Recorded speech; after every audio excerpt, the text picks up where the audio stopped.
Europe 1. Le vrai faux, bonjour Géraldine Wassner. Bonjour Patrick, bonjour à tous. Et les arbres qui nous guériraient du cancer? C'est une mode dont on entend beaucoup parler. La sylvothérapie exploite les vertus thérapeutiques des arbres et elle peut beaucoup plus, affirme son ambassadeur, le professeur Kingley, dans un livre publié dans 50 pays. Les bains de forêt permettent d'améliorer la qualité du sommeil. Et je dirais que le plus important, c'est le système immunitaire qui est renforcé à travers les bains de forêt. C'est quelque chose qui permet de lutter contre les maladies, contre les cancers notamment. Les bains de forêt permettent de activer des cellules tueuses naturelles, ce sont les cellules NK. Les arbres activent les cellules contre le cancer, vrai ou faux? On aimerait le croire, mais non. Kingley n'a rien prouvé du tout. Il surinterprète les résultats d'une expérience qu'il a lui-même réalisée.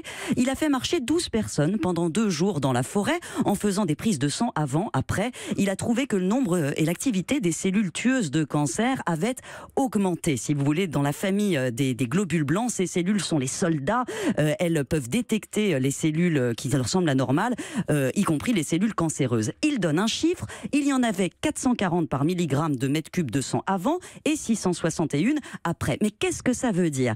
Rien. Selon les cancérologues et les spécialistes du sang auxquels j'ai soumis ces valeurs, elles restent en fait dans la norme. Chaque individu est différent et compte en temps normal de 50 à 400 de ces cellules, mais il suffit d'un coup de stress, de faire du sport, de fumer une cigarette pour que leur nombre augmente. Ça peut aussi révéler une infection si on a croisé un facteur allergène dans la forêt par exemple. Bref, ce résultat ne dit rien. Une balade en montagne aurait peut-être eu le même effet et le nombre de patients, 12 pour cette étude, est trop faible pour en tirer la moindre conclusion. Donc le pouvoir des arbres reste mystérieux.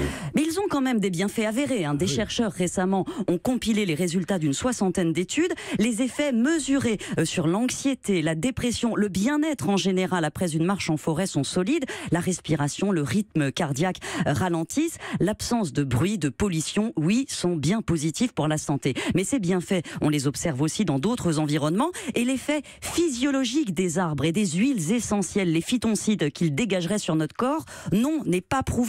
Rien ne permet d'affirmer qu'il ferait baisser les hormones du stress. Donc gardons l'esprit ouvert, promenons-nous dans les bois, ça fait du bien. Mais méfions-nous des stages de sylvothérapie à 300 € qui vous promettent des cures anti-cancer, à moins bien sûr que cet argent ne soit reversé à la recherche. Merci à vous Géraldine Wassner et restons dans la compagnie des arbres. Europe 1.